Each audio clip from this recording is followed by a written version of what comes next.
What's going on, people? I would like to welcome all of you to another Q-on-1 edition of the Talk to Q radio show. My name is Quincy, and this is my show. And with the Q-on-1s, what I like to do is interview people to expose my audience to new things. I talk to authors, entrepreneurs, entertainers, counselors, other podcasters, and sometimes just your everyday person who just has something to say about a particular topic. So it's an opportunity for you to get to know these people up and close and learn their story. What sparked a passion to choose a certain career, or what inspired them to write that book? Or why is this person so opinionated about a particular topic? So just sit back and enjoy the show, and please be encouraged to share. A lot of my guests, much like myself, kind of do their thing by word of mouth. So the more that you share, like, or comment on a social media post, then the more you can help me grow the show. And it also gives more support to the people that I bring on the show who are looking to get their services, products, and talents out to the masses. So without further ado, let's get to the interview. What's going on, folks? All right, let's jump to it. Thanks for joining the Talk to Q radio show. So let me get to my guest, and let me go through these titles that she's either held or currently holds. She's a former Dallas Cowboy cheerleader, a former dancer for the Dallas Mavericks. She's the current CEO and choreographer of at StarFire Productions, originally from the Magnolia State of Mississippi. Please welcome Miss Maya Hayes to the Talk to Q radio show. Maya, how you doing? I'm doing well. How are y'all? Doing great. So glad to have you on. And I know it's been a while since you've been on the show. I want to say it's been like 7 years, I think, since your first appearance. Wow, I'm getting old. Not at all. I can't tell. So let me know let's if start. the music is too loud for you. Okay, not a problem. I understand you're at the studio. Let's start from the beginning. When did your passion for dancing start? In my mama's belly. I came out dancing, apparently. Okay, go ahead. So basically, yeah, as soon as I was born, back in the heyday, by the time I got to age 6 and 7, it's the 1980s, and the TV show Fame was out. So Debbie Allen and Leroy on that TV show definitely had me moving and kicking and jumping around the house. Okay. Yeah, that's a very popular show. And the Dallas Cowboys cheerleaders have always been popular. They're probably the most recognizable dance team in the world. I know the Rockettes did their things in the early 70s and 80s and before that, but I don't know if too many people under 50 know who the Rockettes are anymore. But what made you decide to try out to be a Dallas Cowboy cheerleader? That's an interesting story. So I didn't decide. Actually, back in 2002, there was a worldwide search for dancers, and my modeling agency at the time, I did a lot of modeling when I was younger, and my dance studio in Mississippi, some of my parents came into the studio and was like, Miss Maya, they're about to have these dance tryouts. And I was like, huh? I had no idea what I was doing. They just saw something on the news, I think it was WLBT, and they said, wear a tank top and shorts. And so I gathered up what I had from my studio and showed up at the Metro Center Mall. And I got there and there was about 25 girls. It was really early in the morning, so it wasn't a lot of people at the mall, but people heard I was there and they showed up. So I had pretty much of a fan crowd there. I was so excited because I'm more comfortable around my people that I know. Right. And they ended up picking, now mind you, during this process, they didn't have any photos up of the Dallas Cowboys cheerleaders. They didn't have an NFL sign. It was just some people from the modeling agency. And so there were 25 of us. And that particular day in the middle of Metro Center Mall, they told 5 of us that we needed to be in Atlanta the next weekends for semifinals. Mm-hmm. I have no idea what I'm doing. My mom had just passed away right before this audition took place. And I was the oldest at home. So I'm not thinking I'm going anywhere. I just think I'm still doing my dance thing because my dance career has been pretty extensive. I went professional at 17 years old. So by this time I'm 25, and my dance parents, they were very gracious. They put together their coins and they rented me an SUV. And the kids that were around my age in my studio, we all got in the car and we rode down to the ATL. And I'm thinking, I'm going to go do this audition and then we're going to come back home and dance. And I got to Atlanta and I met 80 other women. At that point, I still had no idea. There are no pictures, no flyers, another set of people from the modeling agency. And in Mississippi, they had given us a VHS tape. I tease my kids about that because I think they don't know what that is. They gave us a VHS tape and said, learn it. Well, I didn't learn it. I didn't have a VCR at home. So I learned it when I got to Atlanta to one of my best friends home, Juan Johnson, who was my dance partner at Jackson State University. He had a VHS and we stuck the tape in. I didn't get to Atlanta till like 11:30 at night, and we had to be at the Crunch Gym by 7:30 in the morning. And so I learned the routine in probably 15 minutes. And then I said, I'm sleepy. So I went to sleep and I woke up the next morning. Everybody helped me get dolled up again, sports bra, shorts. And I had no idea what I was doing. I got to Crunch Gym, and when I saw all those girls, and back in the day, if anybody knows a Crunch Gym in Atlanta, it's not like walking into a public fitness facility. It actually is underground. So everybody who came to watch you had to stand like on top and look through glass. They can't hear anything, but they can look down into the gym. Mm-hmm. And I met a lot of women from all over the world at that audition. And what the modeling agency said they could do was pick 5 girls that they will fly to Dallas to do finals. Again, nobody said Dallas Cowboys cheerleaders. And I knew what a Cowboys cheerleader was, but I wasn't a sports fan, and nobody in my immediate family was either. So I never watched football. So, wow. Yeah, and they said they had the option to pick 5 girls. Long story short, they picked one girl because her name was Julia. Uh-oh. It looks like I've lost her. And take a quick break, and then we'll see if we can get Miss Maya back on. A gentleman by the name of Dan Devins walked into the gym. He's a big, tall man, and he just says, congratulations to Julia. And he says, I work directly with the Dallas Cowboys cheerleaders, and so I'm going to pull a card myself today. And he actually called out my number, and everybody was quiet, and I looked down and I said, 15, that's me. And so then I looked up at my friends and I was like, I guess I made it. I still don't know what I'm doing. And so he walked up to me and he said, Mississippi Maya. They still call me Mississippi Maya. That's my nickname on the team. And he said, can you get to Dallas next week? And I said, I don't know, but I'll try. He said, I need you there. He said, I can't fly you because that's what the modeling agency was going to do. But I think you have a shot at making this team.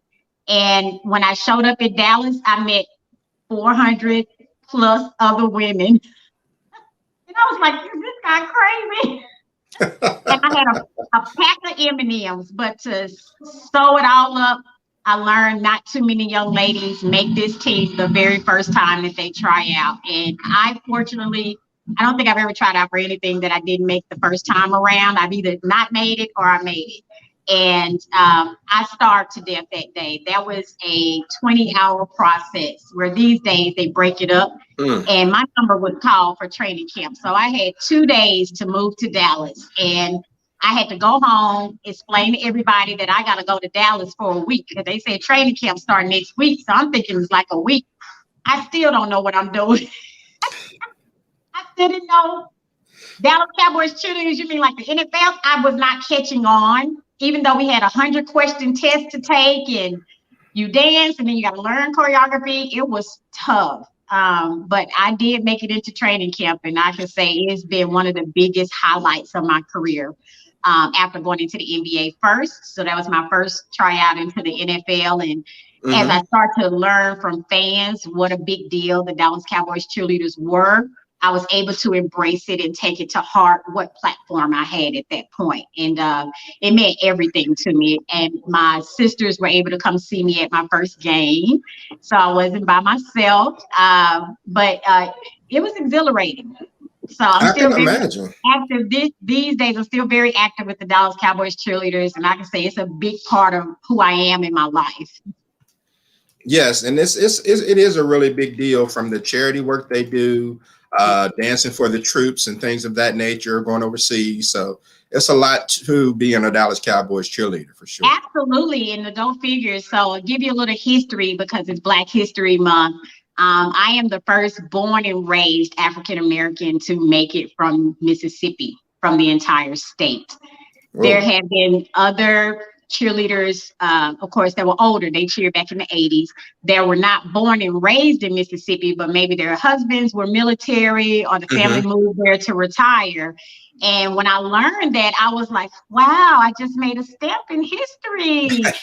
So I'm officially the first born and raised, and then an African American woman to make it from Mississippi to the Dallas Cowboys cheerleaders. And it took, after 3 years, the second young lady who came from Pearl, Mississippi. Her name is Brittany Evans, and she ended up making it 3 years after me. So far, we're the only two born and raised alumni Wow, for this team. Yeah.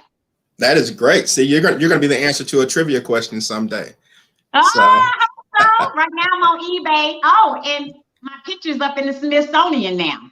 They, oh, indu- they inducted the Dallas Cowboys cheerleaders into the Smithsonian. So the history of our uniform and how it's changed and all that good stuff. And then the roster of the original Dallas Cowboys cheerleaders. And those are the ladies from the 1960s all the way to 2007, no, 2013-ish, before the new stadium started to go up. yeah. And so all the original ladies, our name is in there on the scroll, and they got our picture. And I was like, I'm famous. Now I got a Yeah, reason to visit the Smithsonian. there you go. There you go. Yeah, And so kind of cool. over time, you started your own venture at StarFire Productions. Can you tell my people what you do there? So StarFire Productions actually was born as the Starlight Dance Company in Jackson, Mississippi. It started out in my front yard. We used to have dance battles, neighborhood to neighborhood in the front yard. We won all the time, of course.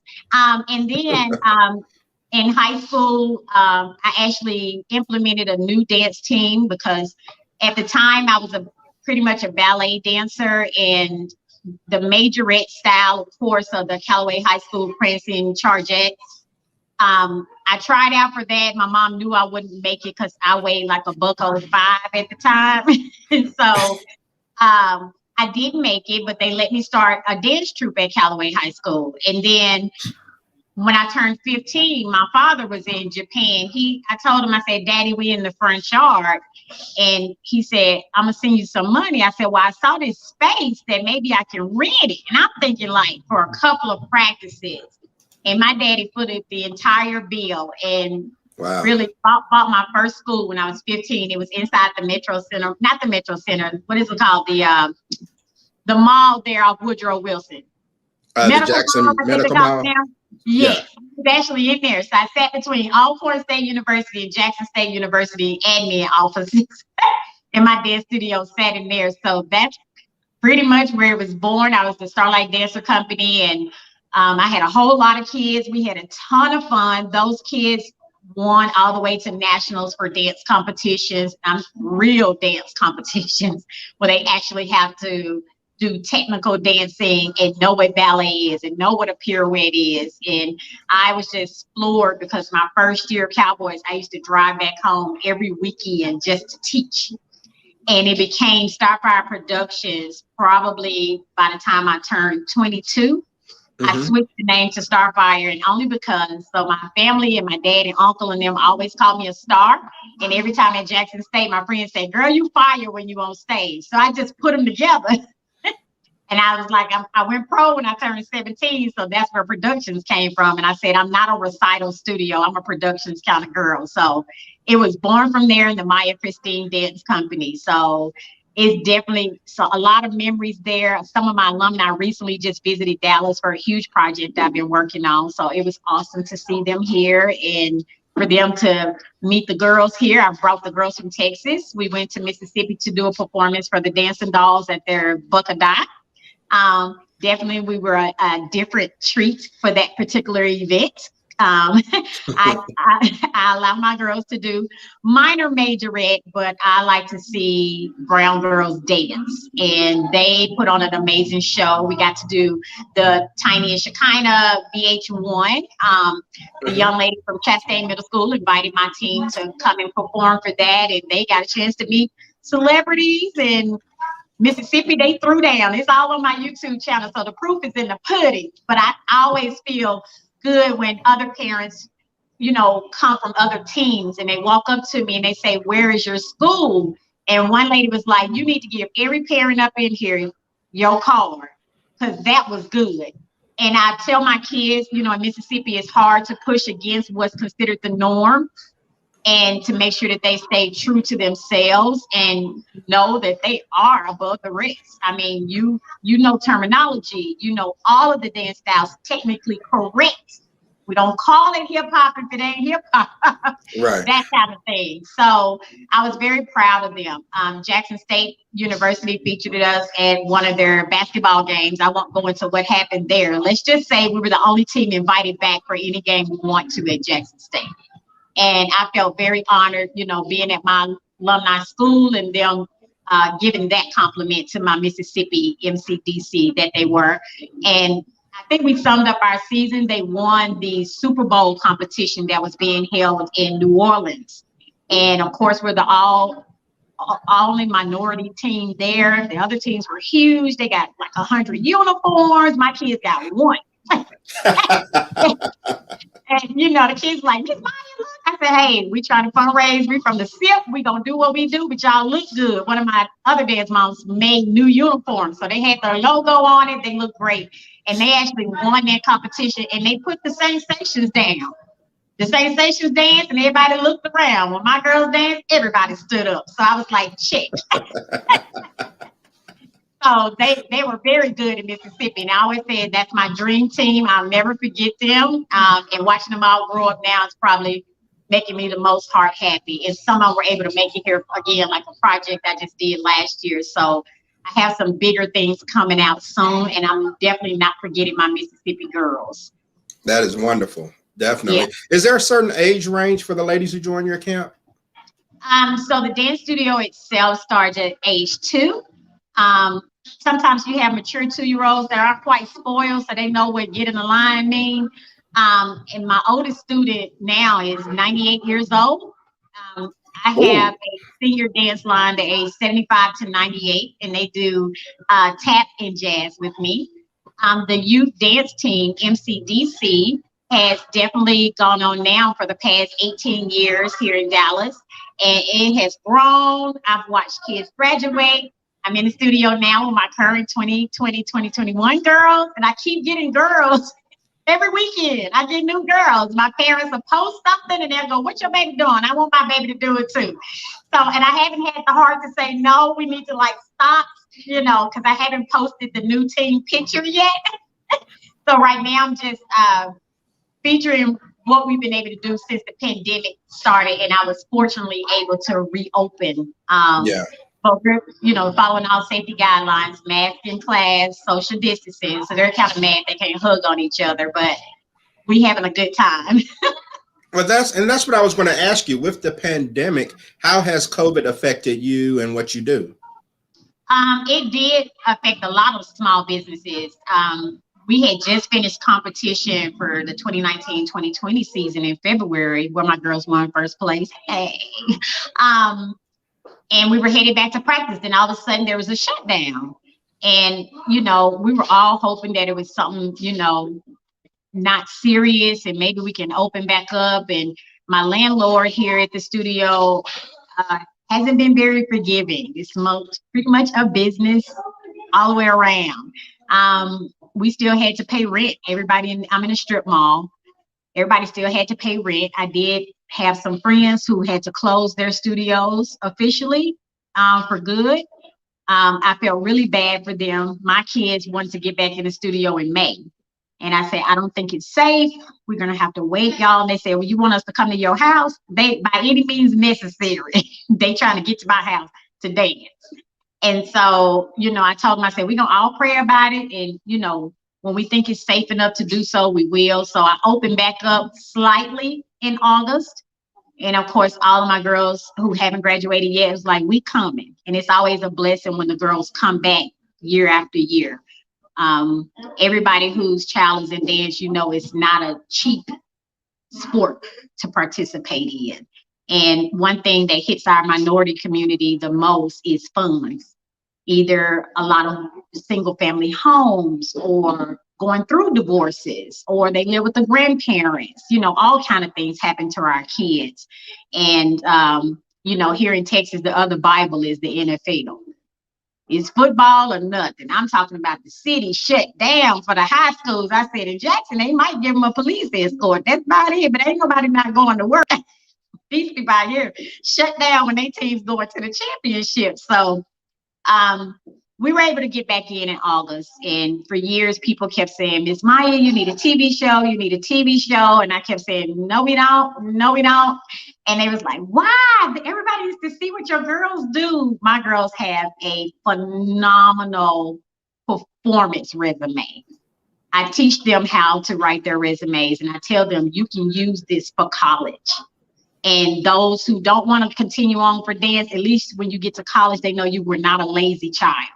They do a lot of community service. So I model a lot of what I've learned from Cowboys onto them. We do serve the homeless. We were the face of the Make-A-Wish Foundation for Collin County. So every time Make-A-Wish had a different event within the city, the girls would show up and we go and cheer people on. And my parents get in there and help volunteer too. But I have a really good friend here named Israel Luna. He is a horror film writer on Netflix and Hulu. And I met him 5 years ago, and he told me, Maya, I filmed my first movie in Mesquite, Texas on a cell phone. In some kind of way it caught on. So he's the creator of the Ouija movies. Okay. And so I called him and, I said, everybody keeps saying I need a TV show, but I need you to help me rationalize what that means. I said, because my dance company, and I do hold my dance company to a very high esteem since the age of 15. I knew exactly what that vision was supposed to look like and what I wanted my legacy to be when I'm gone, if that makes sense. Yes. And I told him that, and, I gave him a background and told him what the girls did, showed him some videos. He said, why don't you think you need a TV show? I said, because either you show up at the event that we at, or you miss it. And I said, now they got social media. We didn't have YouTube back then. So, sure. There's a lot more things that are out there that you can do to have that kind of presence. I said, and I think most TV shows now that you see have some sort of conflict. Mm-hmm. There's a huge conflict, and I'm not a fan of a lot of the shows that come on TV because I feel like they judge us all by what we look like. Right. And I said, that's just not who I am. And my kids are nothing like that. My parents are nothing like that. They're not like dance moms. They're not like any of the dance shows that come on TV. And I said, people, if anything, it will pull at their heartstrings, how hard my girls work and how hard my parents work to make things happen for them. I paid for all of my students to perform at Walt Disney World in 2018. I'll never do that again. But I knew there's some kids who never get the opportunity to travel outside of their neighborhood. Yeah. So it was a big deal for me to say, we're going to Walt Disney and y'all gonna perform. They was like, what? I said, we're going to see Mickey Mouse. So you can imagine my little babies. They just like, we're going to see Mickey Mouse. That's all they cared about. And they did a phenomenal job. We had a standing park. There are other dance teams there that did their performances on the stage. And, it's kind of in a park. So people can go ride rides. MCDC puts a stop to everybody every time they dance. And we had a whole half-hour show. We left there. They gave us an official Mickey Mouse trophy with their name on it. They got official Mickey ears. And we'll never forget that. They was trying to go back the next year. I said, who paying? But, we try to go during spring break. We take one big trip a year. And since the pandemic, caused us to stop. Actually, this year in 2021, our fingers are crossed. We're booked. The girls are making their first appearance on the Royal Caribbean cruise in July. And so that's the only way I'll get on a boat. Miss Maya's afraid of sharks. Jaws. He don't play no games. Right. So they was like, there's not a fish that's going to eat you. I said, I know he's going to gnaw me for a little while. So ain't much to me. He going to swallow me whole. I said, I'm not getting on there unless y'all can dance. And the opportunity came up and we booked it. And then my producer said, so I have a surprise for you. And I was like, what? He said, so I finished your pilot. So we did shoot our pilot. And like I said, some of my folks from Mississippi came down. They were a part of that interview process. It took all weekend. And for me, it was just more so the experience that my parents and my kids got a chance to do. And even some of the girls that I've helped over the years who finally made the Dallas Cowboys cheerleaders under my direction, or they made the Tampa Bay Buccaneers. I got about 15 team stars on my belt of girls who've made professional teams after coming to see me, whether it's prep class or they're on my semi-pro dance team or they're on my MCDC. So that is wonderful. Everything's kind of stand still right now, but it's okay. This train keeps moving. I said, whatever performances Miss Maya can find, we'll do those. So dance competitions have figured out how to, keep the kids separated during those and how many people can be in an auditorium to watch at a time. So we have 3 competitions booked and our first one comes up March 5th. So that's what we're working on now. Okay. And I would love to definitely get a sneak peek of what you do, but I got one more question before we do that. Okay. You have to deal with a bunch of kids and young ladies and, their teens, early 20s, things of that nature. Mm-hmm. What is your workout regimen? How in the world do you keep up with these children? Well, fortunately, I was blessed. I graduated high school at 89 pounds. And when I cheered on Cowboys, I was 102 pounds. And, as I get older now, I'll be 45 this year. So, I put on a little weight and I like to say I'm thick and everybody goes, no, ma'am. I think I am. They say no. I said, well, really, I don't have a workout regimen. I've been dancing my whole life. And so my metabolism goes really fast. But I pass that on to my semi-pro cheerleaders because they want to make it to the next level. And I tell them, once you get to a professional level, fortunately, I was born that way. But if you have to work at it, we're held to the same esteem as supermodels. Yeah. So you have to be healthy. You got to be healthy because it's a lot of dancing. And then you need to be physically fit because most of the Cowboys uniforms don't stretch. Either you can wear it or you can't. And so I, even on my cheer teams, I do the same thing. I say, Ms. Maya doesn't order larges. It's either small or medium. Which one do you want? And I take them through a gruesome 14-week training camp with me too. And they do a different dance every game. And trust me, they fought me nail and teeth. Miss Maya, can we repeat a dance? I said, who does repeats? Where that come from?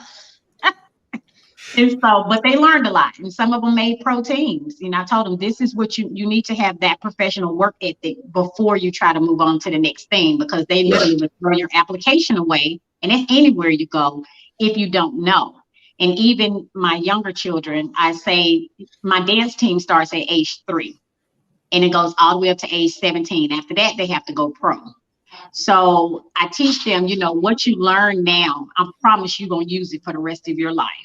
I have kids who are going to be doctors, lawyers, what have you, but you will have that poise. You'll know how to carry yourself. You'll know how to discipline yourself when you get in school to learn what you need to learn. So it's not just dance in the studio. I like to teach life to them because as we all know, life happens and you need to know how to handle it when it comes. So my kids on a diet too.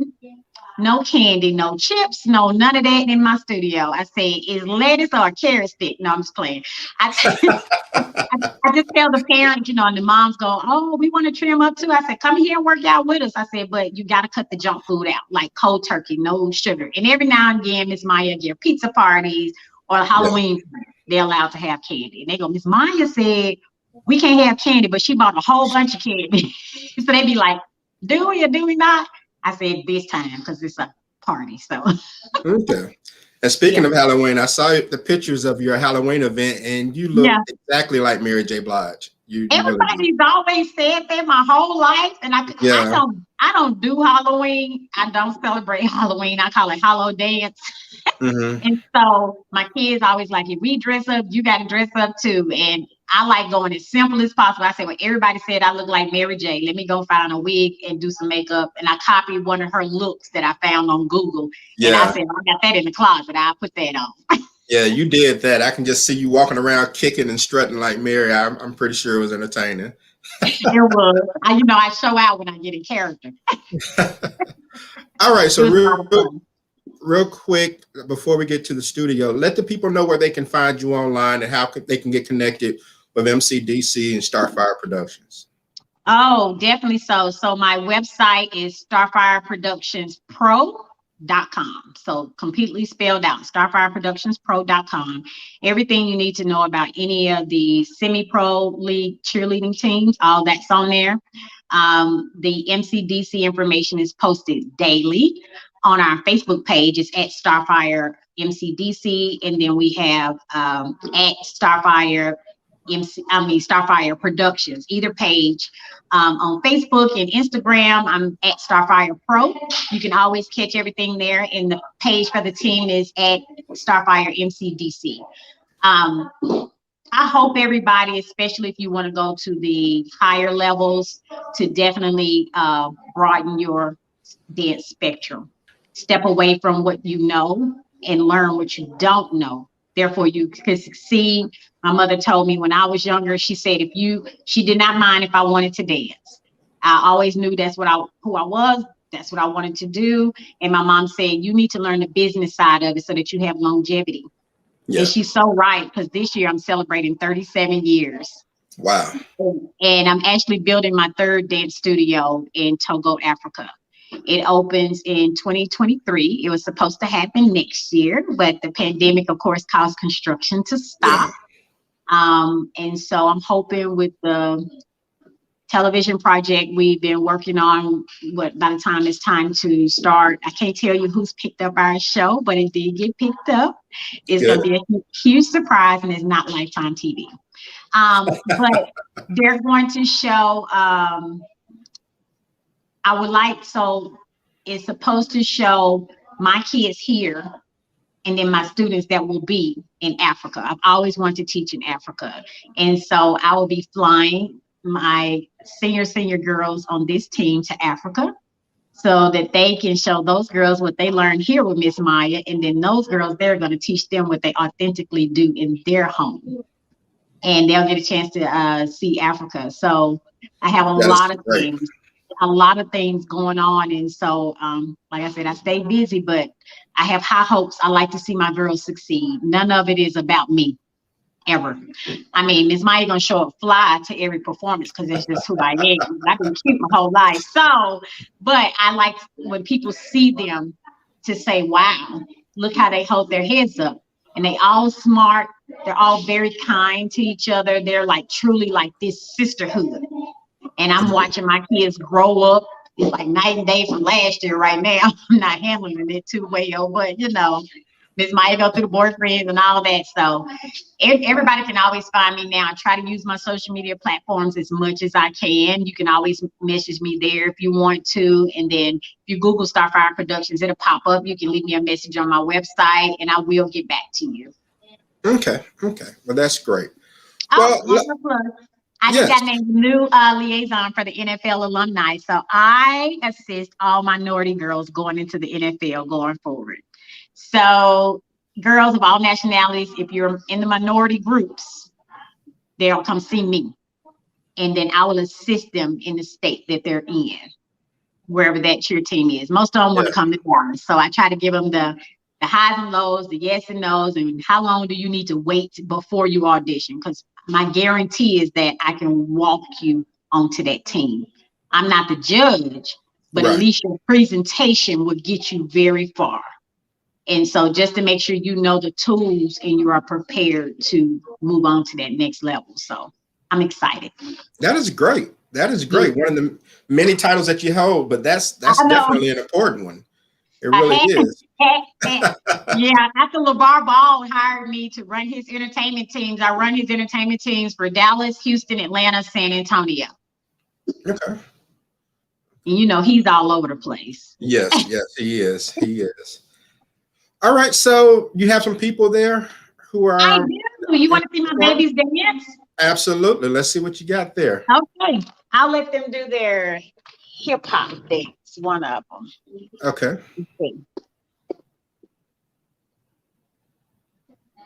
Let me see. Can I flip my camera around on this? I guess I can't flip. So if I do that, can you see them? Yes, I can see them. So my dance captain, Jordan, she's been on the team 8 years. Jordan, say hi. Hi. How's it going? She's in here running class for me. Y'all say hi. This is MCDC Silver. And we have MCDC Pink. That's Vaughn. Vaughn, say hey. Come say hey, Nyla. Tell them how old you are. How old are you? You 4. She's 4. And then there's Mackenzie. How old are you, Mackenzie? 5. 5. And how old are you, Nyla? 5. 5. They're my babies. We got it going on. They're Okay, adorable. So can y'all do Funky Watusi for me? Yes. Yes. So we're going to do a hip hop dance called Funky Watusi. Okay. Here we go. Who has Miss Maya's iPod? Okay, get in your lines for Funky Watusi right quick. We'll do this really quick. Q, is there a way to turn the camera around or do I have to hold it like I did? It would have to be on your end. Nothing that I could do. So Okay, I'm gonna do this. Okay. Maybe this will work. Let me see. Y'all smile big, okay? There you go. Okay. Now you see him? Yes. Perfect. Okay. So this is my intermediate group. The little ones that you saw are my MCDC Pink. This is MCDC Silver, and Jordan's team is MCDC Black. So as they graduate and learn skill sets and performing live, they get to graduate up colors. So this is my silver team. We're working on for competition. We get in first place. Yeah? Yes. Okay, here we go. So everybody shift down this way just a little bit. Get a little tighter for me. Not too much. Okay, there you go. This is called Funky Watusi. Okay.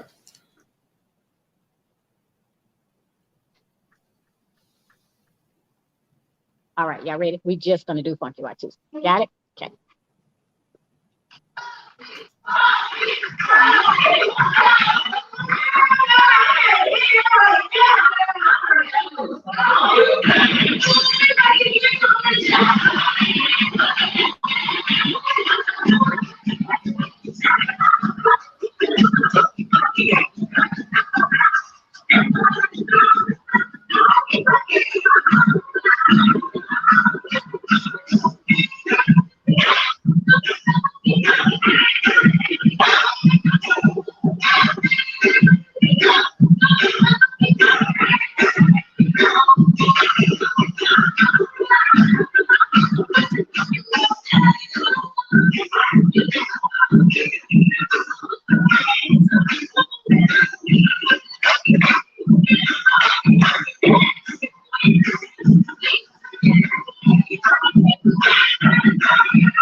All right, now let's do Funky Watusi. Miss Maya picked the wrong song. Wait, let me see if this is good. Yeah.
Y'all say thank you. Yay!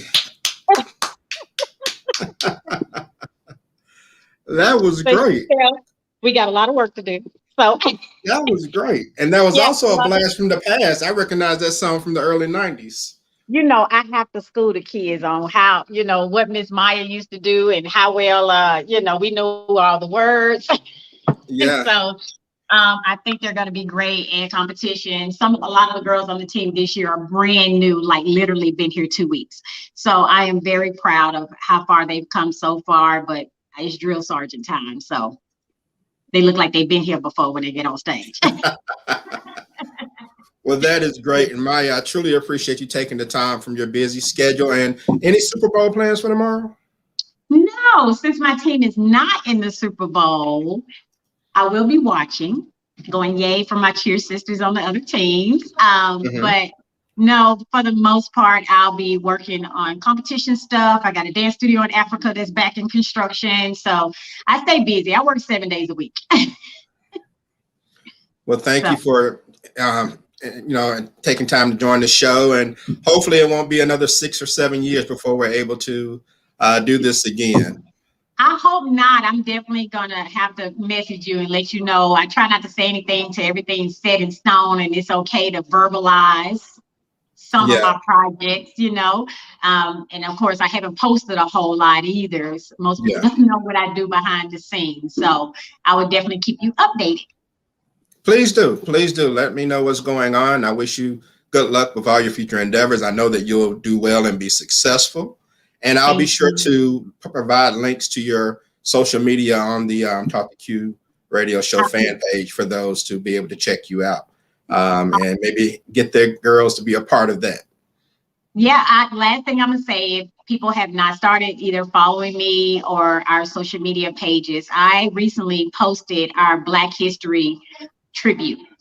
And the full video, of course, is on YouTube because social media kind of mutes your videos because of the music. Yeah. But it was just recently shown locally here in Dallas on TV by the NAACP for the Garland chapter. And we do a lot with the NAACP. I think it's important. I think people have lost the aspect of the Martin Luther King weekend in the Black History Month. And although my DC team this year is very diverse, on this team, everybody joins together and we celebrate everybody's culture. And that was the first time the girls have ever shot a music video. We did it on location in Dallas. And I was so proud of it. I think I cried by the time the videographer finished putting the video together. So if you all have not seen it, it's definitely something to watch. It was a very good project for us to showcase during Black History Month. Yeah, definitely. And I started watching it actually shortly before this interview because I think it's about a 10-minute video, and I saw the lady dancing on the street, and you had people in the background, and it was pretty cool. So I do plan on finishing watching the video. Watch the rest of it. It grows up. It goes from the babies, and it goes all the way up. At the very end of it, me and a little one, she's 9 now, but she was on my team when she was 3. Or 2.5 rather, and she didn't talk, and like now she does solos. So she did Maya's Angelou's Still I Rise with me at the end. Okay. So Well, I look forward to seeing cool. Yeah, we had fun. Thank you so much for having me today. Yes, and again, thank you for doing the show. Keep doing what you're doing. I think it's great, and the fact that you say you're in your mid-40s. And of course, you still look great. You're still in great shape. So I guess we should consider you the Tom Brady of dance. But I got it from my mama. All right, but we'll definitely do it again soon. So thank you so much, and enjoy the rest of your day. Thank you. You too. Y'all have a blessed one. Keep dancing, everybody. All right. That's Maya Hayes, everyone. Miss Maya Hayes. And I want to thank all of you for checking out this Q-on-1 edition of the Talk to Q radio show. Go to talktoq.com for more show information. Follow me on Apple Podcasts, Spotify, Google, and of course on YouTube or Facebook. Just search for Talk to Q. And while you're there, do a brother a favor and leave a review. Okay. Feedback is always wanted. I hope that everyone enjoys the rest of their day. For Maya Hayes and her crew, peace out.